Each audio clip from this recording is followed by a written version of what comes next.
Hello guys, तो आज हम लोग प्राचीन भारत का चैप्टर 4 उत्तर वैदिक काल का पार्ट 8 डिस्कस करेंगे। इस पार्ट में हम लोग उत्तर वैदिक काल का आर्थिक जीवन के बारे में पढ़ेंगे। तो उत्तर वैदिक काल का मुख्य आधार कृषि था। अब हम लोग कृषि के बारे में पढ़ेंगे।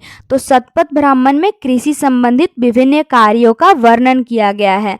मतलब कृषि में जो कटाई होता है, बुआई होता है, जोताई होता है, ये सब जो है शतपथ ब्राह्मण में मिलता है। काठक संहिता में एक साथ 24 बैलों की सहायता से खेत जोतने का प्रमाण मिलता है हमें। उत्तर वैदिक काल में कृषि का महत्व बढ़ गया था।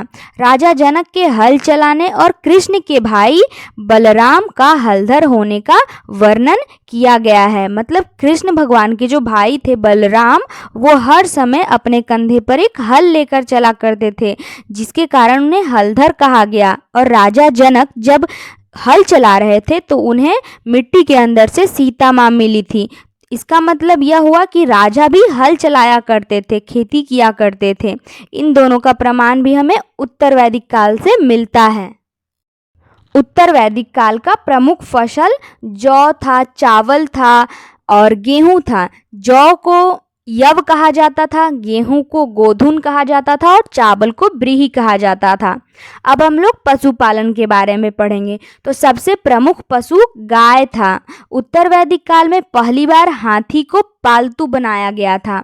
अब हम लोग व्यापार के बारे में पढ़ेंगे। तो नियमित मुद्रा का प्रचलन नहीं था। व्यापार के लिए वस्तु विनिमय का प्रयोग किया जाता था। उत्तर वैदिक काल में मुद्रा के रूप में निष्क और शतमान का भी उल्लेख मिलता है। निष्क का मतलब होता है आभूषण जो सोने के होते थे, और शतमान का मतलब होता है गायों की संख्या।